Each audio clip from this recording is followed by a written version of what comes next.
Hey, so this one's a little bit late, but we're back for episode 8.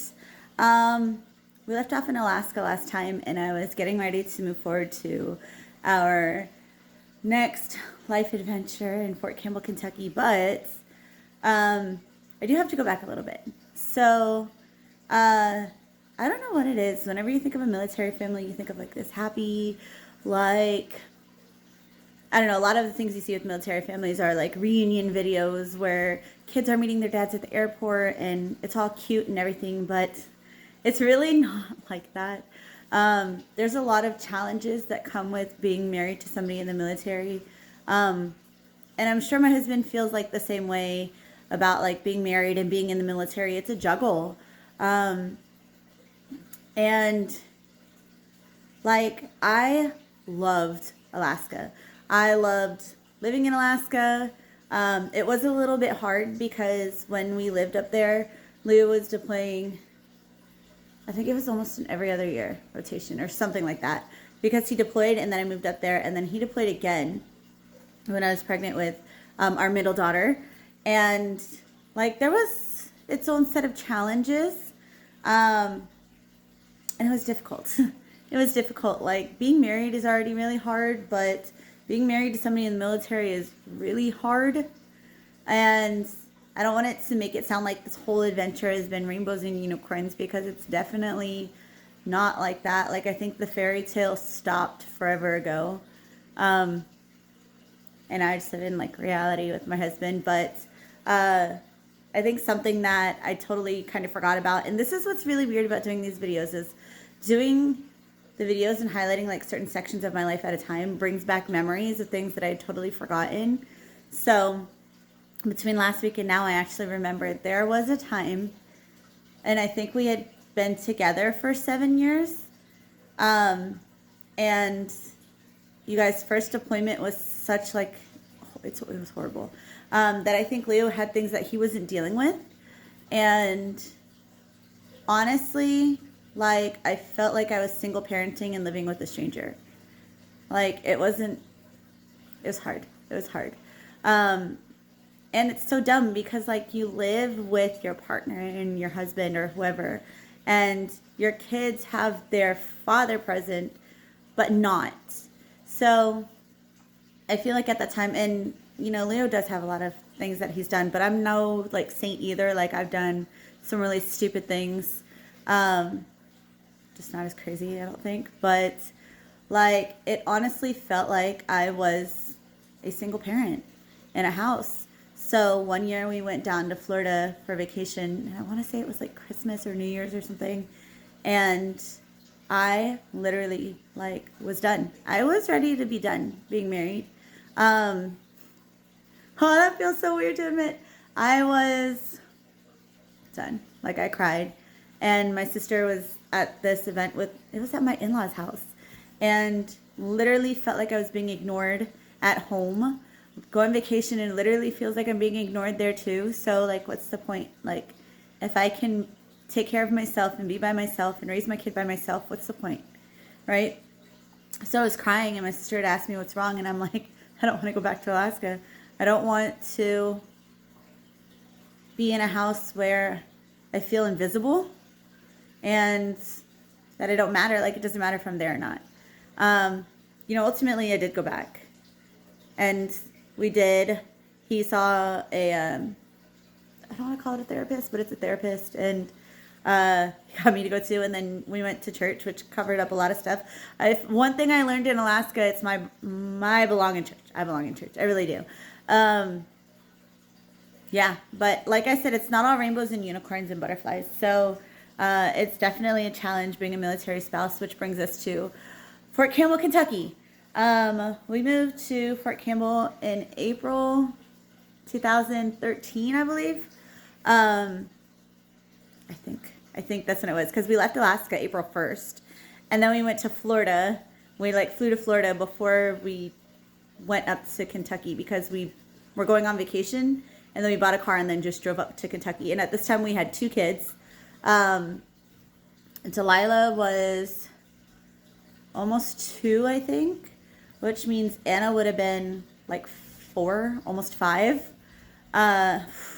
You guys, nobody warns you when your kids start kindergarten, it's the hardest thing ever. It's so true. So, we moved to Kentucky, and then that August, my oldest daughter started school. And this is the kid who literally cried. So, when we were in Alaska, we tried to go to a military ball, which is like, if you guys don't know, it's just like this really, it's beautiful. It's a big event that they throw like for here in Fort Sam, Houston. They do it for like the Army birthday or like the Christmas ball or something. Sometimes random units will have their own little balls that they put together. And we left Anna at a like child care facility, and we had to leave early because she cried. She wouldn't stop crying. And then when we moved to Fort Campbell and Anna started kindergarten, I was prepared to like have her cry. And this was back when they used to let parents walk in with their students on the first day of school. So I had Delilah with me, and we went to drop Anna off because Leo had to work. And I left Anna at her seat. We found her table. She sat down, started playing with the Legos, and then I was just like bracing myself her to start crying, and she didn't. And I think like I cried a lot more than Anna cried. So this makes me really emotional because she's about to graduate in 2 years. Oh Lordy. But that was like a huge thing. But I knew that Leo was going to be like in another deploying unit. So on top of putting her in public school, by the way, God bless you guys who are homeschooling. I don't have the patience for that. And then COVID really, really like solidified that I am not meant to homeschool my kids. Like you guys have the patience of gods, you guys. It's crazy. I don't understand. But we put Anna in Girl Scouts too because we knew that Leo would be gone a lot because we knew he was in a deploying unit. And I think mainly me because I do the mom stuff. I do the kid stuff. I wanted Anna to be in a group of individuals who was going through the same thing that she was going, so she would have those like buddies when she wasn't with me to really like rely on, to form bonds with. Like I wanted her to be socialized and make friends, but I also wanted her to make the kind of friends that she would need if there were things that she didn't know how to express. Because how does a 5-year-old express like that they're sad? They don't. They just throw a fit.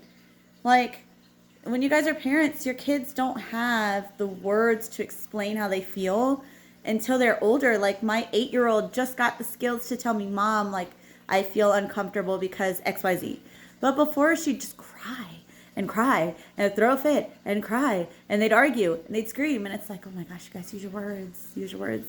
So I really wanted Anna to have that community support from kids like her. So that was really good. Leo was gone a lot. And that April, so August, Anna started school and Girl Scouts, and she was a cute little 4-year-old with her blue vest on and all of that. That April, I actually got asked to step into a co-leader role because I guess whoever they had in place just wasn't working out anymore. So that April, I stepped in as a Girl Scout co-leader, and I led the kindergarten and first graders. And that's what I did for the longest time. It was weird. I'd never done Girl Scouts in my life. I was like, I don't even know what I'm doing. And the leader was like, it's fine, it's easy. Just read the book. And then, you know, if you can't do something in the book, just do something that has a similar value. And it's really simple, and it was awesome. Like, I think for a point I bled green. But anyways, back to when Anna started kindergarten. So when Anna started kindergarten, I made a pact with my husband that I would either go back to school or I would work. So I started school. I started college. I did English 101, and then I did a remedial math course, and I did really good at those. It was so easy. And these were like not normal classes because we were on a tight 8-week schedule, which I loved. And the school was right on Fort Campbell. So that was super easy because everything was really accessible. And we just dropped Delilah off at daycare. Then first semester ended, and second semester I took English 102 by itself because my English teacher told me, like, this is going to be really hard. I don't suggest you take any other classes with 102 because it's a lot of work. So I started English 102 by itself, and we all had this one essay, and everybody wanted to pick the same topic that I had, and then I got like, I don't know, a lot of self-doubt. And that's what I'm talking about, like those insecurities kind of followed. Like, I'm not good enough for this. I'm not smart enough. I'm just like fooling myself to thinking that I'm supposed to be doing this. And I actually dropped the course, which was really stupid. And I didn't pick up any more courses. So that was the only college I've ever done, which I kicked myself over all the time for starting really late and then not finishing. I kick myself over that all the time. But then I tried to work for 2 months, but then it was just too expensive for me to send 2 kids to school, or 2 kids to daycare for the summer. So I quit my job and I stayed at home, and I did the mom thing and the volunteer thing. And I just tried to stay busy because Leo was gone a lot. So Fort Campbell. Whenever I talk to somebody who was at Fort Campbell, I will always say family, like schools were amazing on post. We're on Fort Campbell. We had a lot of things to do in the area. So we lived like so close to the border of Kentucky and Tennessee. Like literally you can drive 5 minutes down the street and be in Tennessee. There were so many things to do. And then you drive an hour to Nashville. We lived at the Adventure Science Center. It was so cool. I'd go back. My kids would probably love to go back at some point. But like my husband's military unit, I freaking hated. I was like, you guys will hate the military side of it, the military life side of it, but like everything else is great. It was great. Our house was okay for what it was. Could have been worse, you know. The schools were fantastic. They started Anna off in, it's called Lincoln Elementary, so it was the oldest school on the installation, and then they built these brand new 21st century schools, and Anna moved over there and started at Marshall Elementary in 2nd grade, I think. And Delilah started pre-K there. So Delilah did pre-K and kindergarten at Marshall. And I actually had our youngest daughter there. So my timeline on Campbell's all messed up because it just makes me angry thinking about it. So trying to figure out my daughter. We had our youngest daughter in September of 2016. She was born at the hospital on Fort Campbell, and she's a wildfire. That child is wild. I always tell her, like, you have no chill, child. Like, she really has to work on patience. She definitely milks the youngest child. What is it called? It's literally like stereotyping. That's my youngest child. Like, she definitely is the youngest and she knows how to use it. And shockingly enough, Leo was actually there for the majority of my pregnancy. And he was there the day I had Serena. So that was really weird. So I think actually a lot of things happened while we were at Campbell. Holy cow. So my timelines in Campbell, like I said, are really jumbled because a lot of stuff happened. We were there for 4 years, and 4 years felt like 20. I'm so serious. So let's see. When we were there, I can't remember how long before my dad found out he had cancer. And they told him esophageal cancer, and they didn't really do a full, from the way I understand it, they didn't do a full scan. So they didn't catch that it was already spreading. And I think like from the time my dad found out he had cancer, like onward, our relationship started getting a lot better than what it was. But I still think like that my dad had a closer relationship with my husband and my kids than me, but that's because I didn't grow up with my dad. I'm already an adult. Like, how do you have a relationship with a parent when you don't really get that relationship locked in until you're older? It's very weird. But that's okay. Like, he was cool. My oldest definitely remembers my dad. I think maybe my middle daughter remembers my dad. I don't know. I see my dad and my oldest daughter all the time. Like, the sarcasm, the ADHD, all of it. It's wild. The musical, my dad literally handed down all the musical stuff. So, my oldest daughter's in band. She's been in band for like, I can't even count how many years anymore. My middle daughter's in was in choir for a while. Now she's in musical theater. Like, all of the music has passed down. So it's really cool to see that.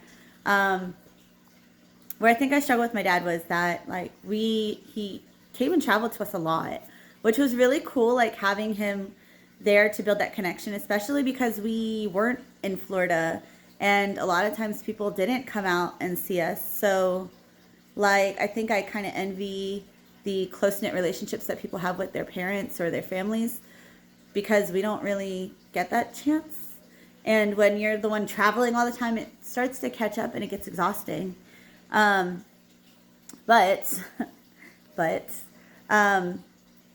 I used to like Facebook video my dad like once a week, I think. Since he got diagnosed with cancer, I would FaceTime him once a week, and then he came to visit us. And then I think as things got worse, he didn't really tell me how, like, things weren't working. He didn't tell me, that's gonna make me frustrated. And I think that's the one thing I regret, is that, like, I kind of knew things weren't going great. But he never once said, you know, hey, this treatment didn't work. It was always, oh, they're going to try something else. They're going to try something new. We're going to try this. Okay, like, that hope still kind of hit on, but I kind of knew because, like I said, I Facebook videoed him, like, a lot.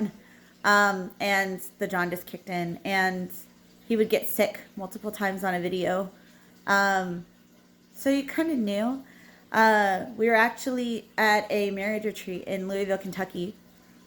And on the way home, we were literally on the way home from this retreat. We were driving back home. My older half-sister called me and said, hey, you know, Dad passed away. And it's horrible because it was my younger sister's birthday, which is horrible.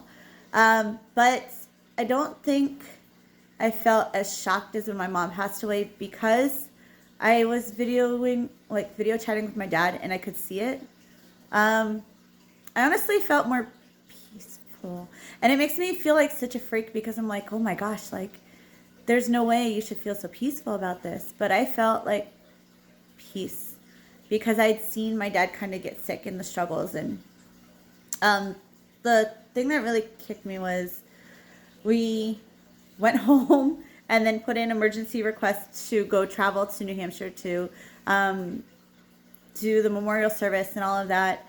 And, like, still I knew it was bad, but it wasn't like I knew everything. So I think, like, where it got me, and I still hadn't cried. Like, I was really at peace, and my husband was mad that, like, I was making jokes. And like I said, I'm so weird.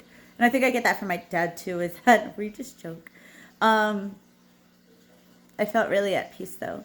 And where it got me, I think, is the memorial service, and everybody was, well, one, they didn't really know who me and my younger sister were.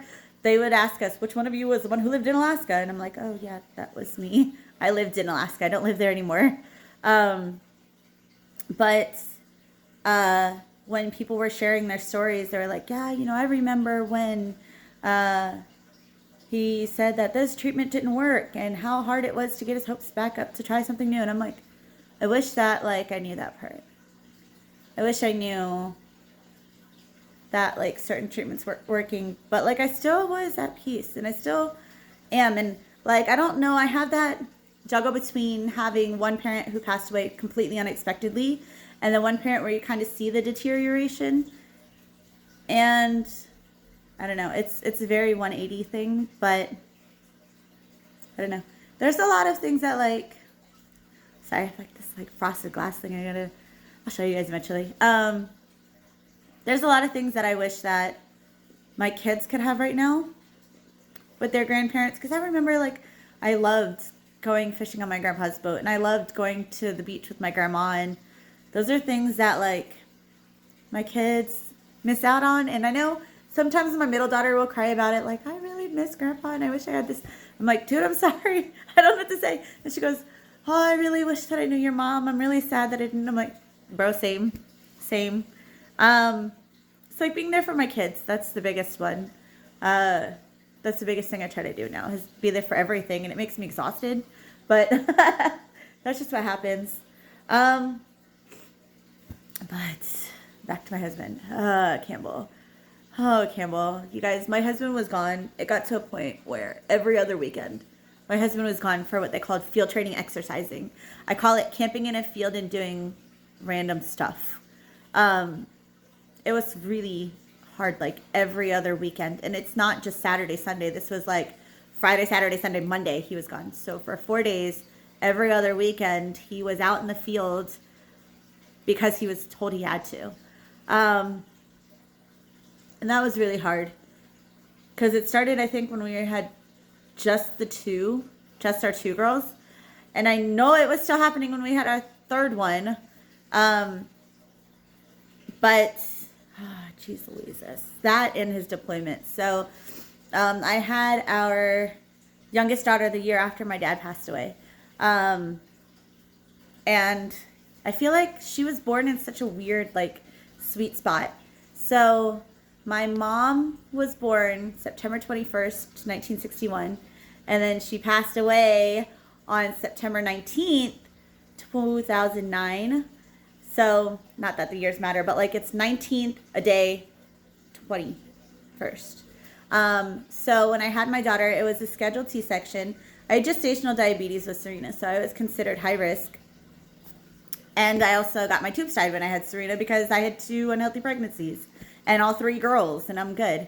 But they tried to schedule my C-section on the 19th. I was like, no, I can't do that. So Serena was born September 20th. So I feel like it's always very weird when September rolls around because it's like the 19th, and I try to always forget that, but then I have people, my sister go, oh my gosh, can you believe it's been so many years? Well, thank you. Then the 20th is my daughter's birthday, and the 21st would have been my mom's birthday. So it's very weird. But I love that kid. That kid is such a light, like, Serena, I see a lot of my mom. My mom was a little wild, and Serena's very wild. So it's very bittersweet, I think. But anyways, that Halloween, actually, my husband had to leave to go to, no, actually, the day before Halloween, we were all sitting in this field outside of their buildings waiting for the buses to pull up to take them to the airport so he can go to Afghanistan for the 3rd time. And I had Serena with me, and my older 2 girls stayed with my friend who was actually our Girl Scout leader. And that was wild. Like, newborn baby, 2 kids, overwhelmed, survival mode. I feel like I live a lot in survival mode when it comes to being a military spouse, and it's hard. But yeah, it was Halloween. I had to take my kids trick-or-treating by myself, and he Facebook videoed us from Germany, which was wild. And luckily that one wasn't too long. I think it was only a 9-month deployment, so it wasn't as bad. And we got to Facebook videos so often, it was insane. Like, I'm not saying it was easy. Afghanistan was still tricky. Like, as far as like our end of it, like the home end of it, it's just like put your blinders on and try to get through it, right? But we kept busy, and that's what I think I've learned to do as far as like not thinking about things, was just to keep busy from 3 deployments and Leo being gone all the time. There's this one saying that I think is kind of a joke, but it's kind of serious at the same time. And Campbell really, really, really made me feel like this. So it's, if the Army wanted you to have a family, they'd assign one to you. And that was Fort Campbell. And I feel like it's kind of starting to become Fort Sam too right now.